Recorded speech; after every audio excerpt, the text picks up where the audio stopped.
వీళ్ళ శ్రీరామ్ సాగర్ ఎల్లంపల్లిలో ముంపు గురైనటువంటి బాధితులకు ఏదైతుందో ఆదుకోవడానికి కావలసిన నిధులు విడుదల చేసే విధంగా 18 కోట్ల రూపాయల చెక్కును అందింపజేస్తూ అట్లాగే మన ధర్మారం మండలానికి సంబంధించిన 2 సబ్ స్టేషన్లు అక్కడ సాయంపేట కానీ కఠినపల్లి కానీ భవిష్యత్తులో రైతాంగానికి ఏ విధమైనటువంటి ఒక విద్యుత్ సమస్య ఉండకూడదు అనే ఒక భావనతోని మనకు తోడు నిలవడానికి వచ్చినటువంటి తెలంగాణ రాష్ట్ర ఉప ముఖ్యమంత్రి వర్యులు గౌరవ బట్టి విక్రమార్క గారు మనందరికీ ఆప్తులు. ఎప్పుడు ఎవరికే సమస్య ఉన్నా కానీ ఇలా ఉమ్మడి కరీంనగర్ జిల్లాకు సంబంధించిన ఏ సమస్య ఉన్నా కానీ ప్రభుత్వం వైపుకి వెళ్ళి బాధ్యత తీసుకొని మరి ఆ సమస్య పరిష్కారానికి చొరవ తీసుకున్నటువంటి గౌరవ పరిశ్రమ శాఖ మంత్రులు మిత్రులు శ్రీధర్ బాబు గారు, గౌరవ శాసనసభ్యులు రామగుండం పెద్దపల్లి జిల్లా కాంగ్రెస్ అధ్యక్షులు ఠాకూర్ మక్కన్ సింగ్ గారు, గౌరవ పార్లమెంట్ సభ్యులు యువమిత్రుడు గడ్డం వంశీకృష్ణ గారు, వీళ్ళ రాష్ట్ర ప్రభుత్వానికి ఏదైతే ఉందో వెన్నుదన్నుగా సలహాదారుడుగా బాధ్యతలు నిర్వర్తిస్తున్నటువంటి సోదరుడు హరకాల వేణుగోపాల్ గారు, కరీంనగర్ పట్టణ శాతవాహన అభివృద్ధి మండలి అధ్యక్షులైనటువంటి యొక్క నరేందర్ రెడ్డి గారు, వేదికను అలంకరించి ఉన్నటువంటి వివిధ హోదాల్లో ఉన్నటువంటి ఒక నాయకులు, ముఖ్యంగా ఈరోజు ఏదైతుందో రైతాంగానికి సంబంధించి వారికి ఎప్పుడు తోడుగా అండగా నిలబడే విధంగా ఏదైతే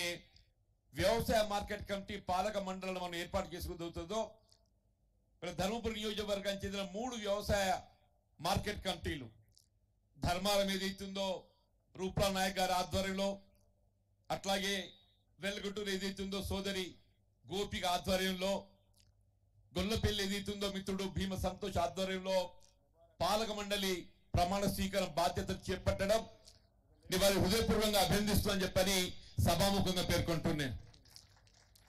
ఈరోజు మీరు బాధ్యత తీసుకోవడం జరిగిందని చెప్పంటే ఇది ఒక పదవిగా భావించడం కాదు, ఒక బాధ్యత అని చెప్పంటున్నా.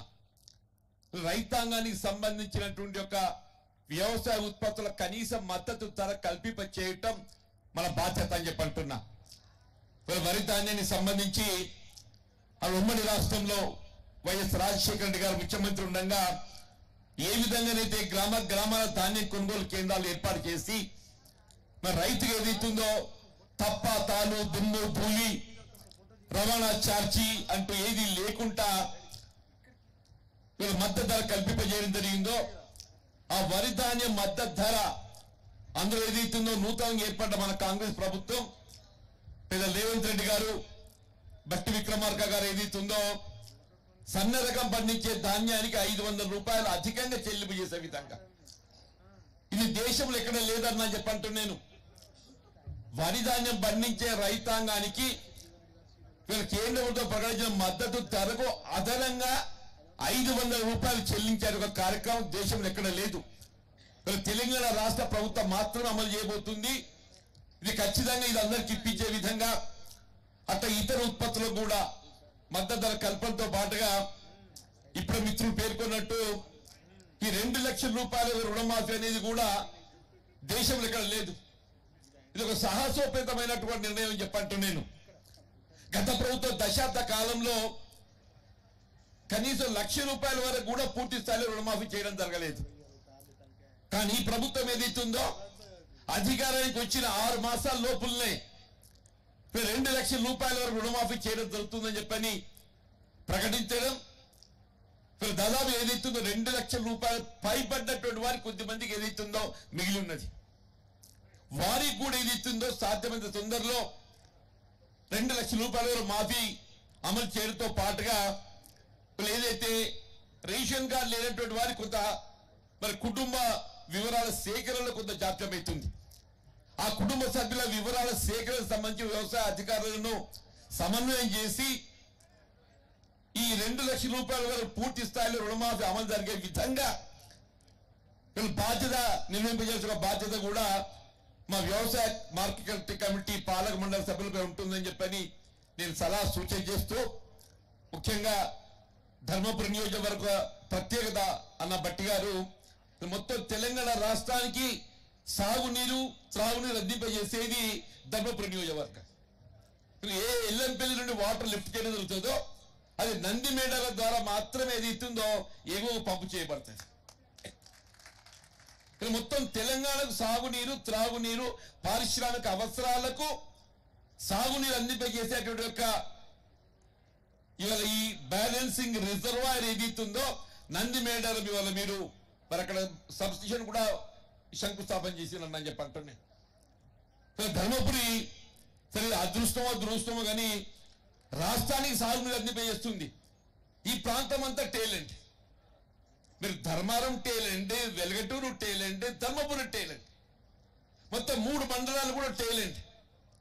ఈ టేలెంట్ ప్రాంతంలో ఏదైతే ఎప్పుడు సాగునీటి కొరకు ఏదైతుందో సమస్య ఉత్పన్నమవుతూ ఉంటుంది. ఆ సమస్య పరిష్కరింపజేయబడే విధంగా శాశ్వతంగా ఏదైతుందో మీరు పత్తిపాక రిజర్వాయర్ మంజూరు చేసినారని చెప్పి అంటున్నా. ఆ పత్తిపాక రిజర్వాయర్ సాధ్యమంత తొందరలో కార్యరూపం దాల్పిప్ప చేస్తే నాకు తెలిసి ఈ 3 మండలాల్లో కూడా ఏదైతుందో సాగునీరు మనకు శాశ్వతంగా పరిష్కారం చేపడుతున్న భావన నేను వ్యక్తం చేస్తున్నాను. ఆనాడు వైఎస్ రాజశేఖర రెడ్డి గారు ఏదైతున్నదో ప్రాణహిత చేపల ప్రాజెక్ట్ నిర్మాణం తలపెట్టిండే. కేవలం 38,000 కోట్లతోని 16 లక్షల ఎకరాల సాగునీరు అందింపేయాలని సంకల్పిస్తే 1,20,000 కోట్లకు చేరుకున్నది. ఈ పునరాకృత నెపంతో ఏదైతుందో రాష్ట్రంపై ఆర్థికంగా భారం వేయబడడం జరిగింది తప్ప అదనంగా మాత్రం మన సాగునీరు వచ్చింది లేదని చెప్పి అంటున్నా. ఈ ధర్మపురి నియోజకవర్గానికి సంబంధించి వాస్తవంగా ఏ 2 TMC నీరు లిఫ్ట్ కు సంబంధించి మన ప్రాజెక్ట్ నిర్మాణం చేసుకోవడం జరిగిందో ఆ 2 TMC కూడా ఇంత లిఫ్ట్ చేసుకోలేకపోయింది. ఆ 2 TMC లిఫ్ట్ చేసుకోలేకపోవటానికి తోడు మరొక TMC అదనపు లిఫ్ట్ అని చెప్పని మళ్ళీ ధర్మపురి వెల్గటూరు ప్రాంతం కానీ, గొల్లపల్లి ప్రాంతం కానీ, పెగడపల్లి ప్రాంతం కానీ మొత్తం ఏదైతుందో వాళ్ళ భూములు లాక్కోవడం జరిగింది అని చెప్పంటున్నాను. ఇంతవరకు ఏదైతుందో ఆ అదనపు TMC కారిడోర్ దాల్చేటువంటి అవకాశం కూడా లేదమ్మా అని చెప్పంటున్నాను.